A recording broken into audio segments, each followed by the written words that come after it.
jam yor kum log metal pa which ko belo dire ti wachene ne jam ne chamo pa me ber ka parne kway cham mo go me ti ukere cha von me lo ka ke yewi era ye obukelo tal which both ikom cho wakimon ema akwano imunyi bara penyi onye ko ikumi yeah pm na tamne tal which biro ke mwara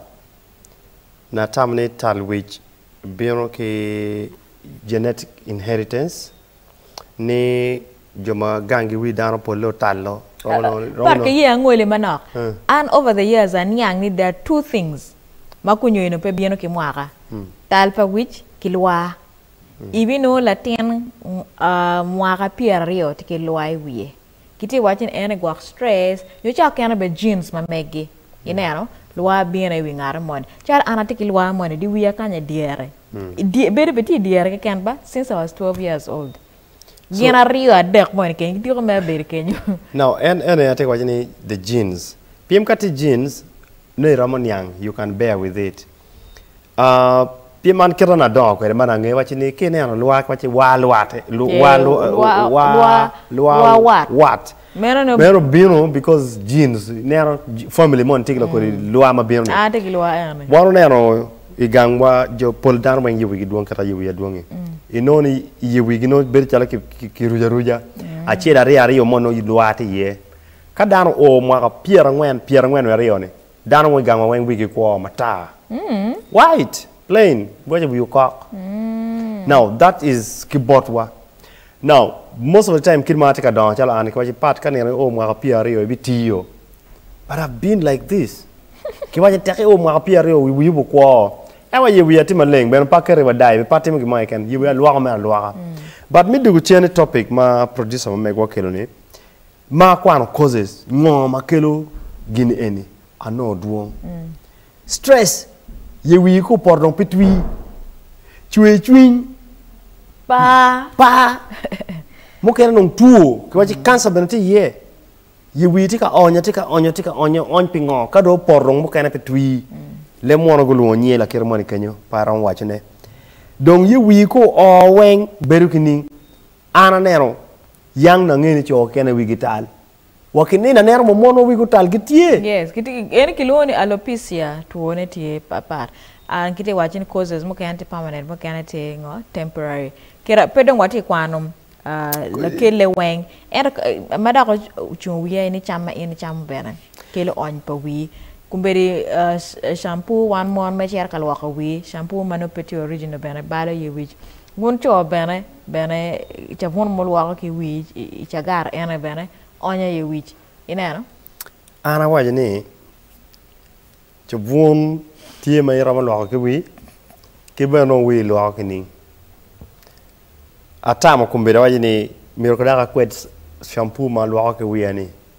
if they're real authentic pm kenu kena tama mi lwak wiyo ke pigira ma ching juini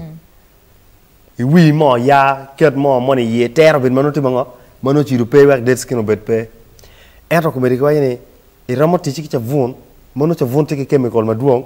ye wi cha o ya ka do ye wi ti ka o ma pe ka twi ngo ti ka time manyuti ye wi pi o ki te cha o ki wi ka kwa cha o ki ka nyeni iner water ron dog ye kera me pono you want to mo donc joma wi go talpe wa ka ge wen enni gen gi ngeri ke pe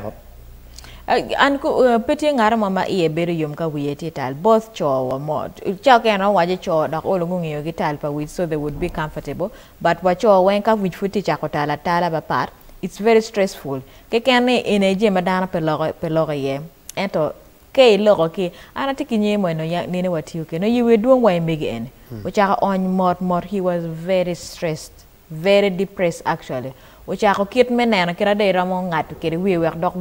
dok Shaolin so for over 5 years donc his signature style donc Shaolin pian won chobe ti his signature style jalin mege ne maduong yo kana kat yo kana no bol Shaolin so en no ko be no we ti Shaolin but initially before 5 years ago no take afro why megini ema ka ki jomateka nano ge ye wa kwana ge ngoma time ki wajine tali which can be due to the underlying problems. One, romo bedo tuo, which is a disease. Ki waje romo bedo ki scalp fungal infection. Bedo chalo tuo infection ma wero del kumi wote jomo kene wajine inheritance romo bedo gemu kite kwa ki gene ken mana ma waje ko de genes ngarmo waje romo bedo side effect pa yat effect of medication yat metika munyune romo kelo gen anone ngarmo wajine romo bedo tuo cancer i romo bedo tiki high blood pressure i romo bedo tiki imunyo yat all contraceptive ma peti ma be onyo tiki vitamin A ma duwe kumi no don vitamin karo keto no miro bet kwereo ento ma do mi alwor lo wen kiti wajine kare mu pe kumi anemia. You lose your wee. Can take a chronic constipation. You losing your wee.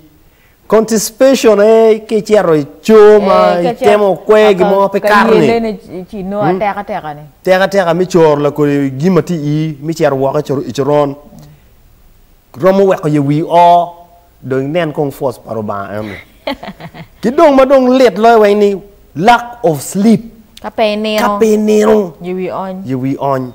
Don't meet your cone. Kay chamo a lot of spicy foods. Excessive spicy food. Chips, guano, deep fried, pork, anone. Mamire te leb dana fully. Kidong tin junk food. Dek mak kara coach any bino machin any tete yorna kwanya meri chera chamoni. Kete watching any kedo gen anone. Don't get my deal weng. Kay take again makilone. When you have malnutrition, ki anemia. When we tell. Beba, when you lock a bottle there, no why, so can I can ping man a wheat ticatal, Berki care many young or maticil, paraquana, give a bear when enum, but dog man can armor weird tal, jack watching armor no tea, no work, paying you pack among armor and tea going through. Pamar down among Mara chimo, wang Louis Nanum, would you tell, Joe can come be the mon can and nano key ye tick. Madika bien kiti why no hormones pa male hormones duong dak ne kom dako and where ye tir no tieni. So peki chim talk part because you do not know perango a chill manong armantika going through. Lwa kumbe duong me widana pen and ngarma what who ingare do tia pen lwa tiwi. No, there are many things. Fonye uberchalo match kay pe kwede charbor jirani gamu. Kumbeti maniang ni stress waniang mape where you we onyi. You need to get more time to sleep. And you we amar mako porache lomerangeo poroke. So I really need to be very careful. But also mero watch it down ni ke niang pingo latini we tikatal pingo mer we tikatal pingo la mer we tikatal jemi ne duong mapira tekani me mun chal ka ramo pimune chal ka wachina anemia cancer gi pressure. My pressure gi ma tu ma ngeni tu ma chenjwini cher chi pim la ko tu